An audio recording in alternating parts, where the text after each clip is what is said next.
बैठल गई आई सनी भैया तो सीधे एगो सेहरा रही हमने दोनों भाई की तरफ से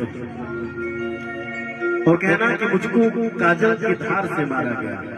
सनी भैया काजल की धार से मारा गया, नए हथियार से मारा गया। काजल की धार से मारा गया और नए हथियार से मारा गया। कत्ल मेरी लग रही है खुद खुशी क्योंकि मुझको इतने प्यार से मारा गया।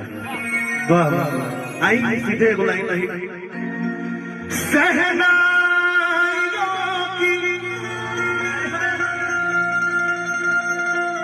सदा कह रही है, क्या बात, खुशी की मुबारक घड़ी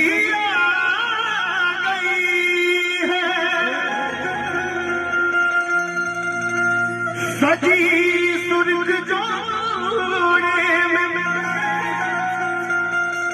चाँद सितारे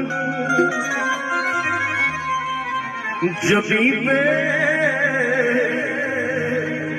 फलक से परियां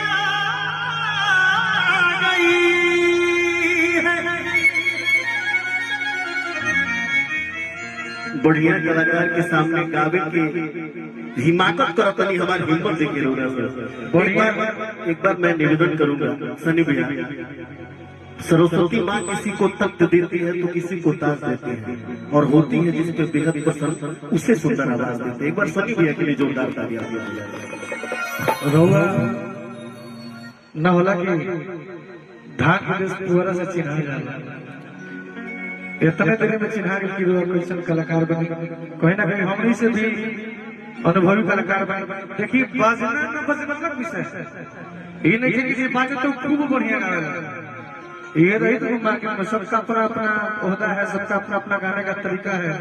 ये मार्केट में सकलो बोलो हिट हो रहा है, ये मार्केट में बिल्डर के पाता हिट बा तेरा मतलब अगर हुआ खड़ा एको सेकंड हो पाई काजी गायकी अलग विषय है, बजना ना बजना। आइए खाली जोरदार ताली बजाइए। मैं निवेदन करूंगा अवनीत भैया, आप के न्योता पर सब लोग आएगा, चाहे नवीन भैया होके, चाहे अभय चाचा होके, चाहे वेद भैया होके, चाहे नवनीत भैया होके, तो रौरे कम से कम अपना संहतिया लोग के लगे आके बैठी होके चाहिए। आइए, अरे दूल्हे का सेहरा सुहाना लगता है, दूल्हे का सेहरा सुहाना लगता है, दुल्हन का तो दिल दीवाना लगता है,